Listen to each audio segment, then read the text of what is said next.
টুর্নামেন্টকে ঘিরে উৎসবের নগরী এখন সিলেট। আন্তর্জাতিক ম্যাচ না হলেও টিকেটের অনুরোধ আর কালোবাজারি ছিল প্রথম দিন।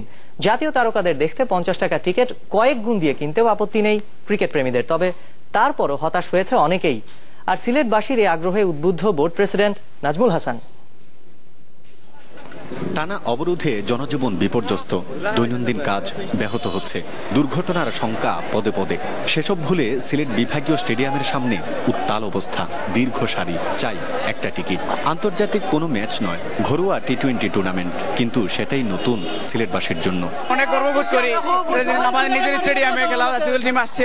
তামিম, মুশফিক, মাশরাফিদের খেলা সামনে থেকে দেখার প্রথম সুযোগকে মিস করতে চান না কেউ। 50 টাকার টিকিট কয়েক গুণ বেশি দামে কিনতেও নেই আপত্তি। কাউন্টারে আইয়া কোন টিকিট দিলাম কইয়া আমাইয়া সব মানুষের দলা করিয়া এক টিকিট 500 টাকা 500 টাকা করি আমরা পাইলাম না টিকিট। অনেক এক্সাইটেড যে সাকিব আল হাসানকে আমার সিলেটে দেখব। অতিরিক্ত টিকিটের চাহিদা মেটাতে হিমশিম কর্মকর্তারা, তবে সব কষ্ট মুহূর্তেই শেষ টিকিট পাওয়ার আনন্দে।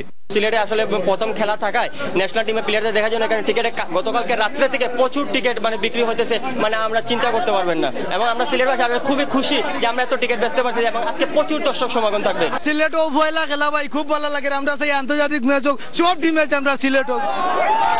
অবরোধের মাঝে দর্শকদের আগ্রহে যেন অনাকাঙ্ক্ষিত কোনো ঘটনা না ঘটে, সেজন্য নিরাপত্তা বাহিনীর ছিল অতিরিক্ত প্রস্তুতি। টিকিটবিহীন কিছু লোকজনের উপস্থিতির কারণে গেটে একটু পরিস্থিতি যেটা বলা যায় যে আসার জন্য সবাই খেলা দেখার জন্য চেষ্টা করতেছেন। আমরা তাদেরকে নিয়মতান্ত্রিক প্রক্রিয়ায় ভিতরে আনার চেষ্টা করতেছি। সিলেটবাসীর এমন সাড়ায় অভিভূত বিসিবি সভাপতি। টি-20 বিশ্বকাপের আগে ভেন্যু প্রস্তুত হওয়ায় দারুণ খুশি তিনি। আমি তো অনেক দেশে অনেক মাঠে খেলা দেখেছি, এটা আমার মনে হয় one of the most beautiful stadiums. এই টুর্নামেন্টের পরপরই আমরা চিঠি দিব আইসিসি কে, টেস্ট ম্যাচ, ওয়ানডে এবং টি-20 তিনটার জন্য এই স্টেডিয়ামটাকে অ্যাক্রিডিটেশন দেওয়া হয়। সময় যত গড়িয়েছে দর্শকের ঢল ততই বেড়েছে। রাতের আলোয় ক্রিকেট, তারপরও পরিপূর্ণ গ্যালারি জানান দিচ্ছে টি-20 বিশ্বকাপের জন্য প্রস্তুত দুটি কুড়ি একটি পাতার শহর।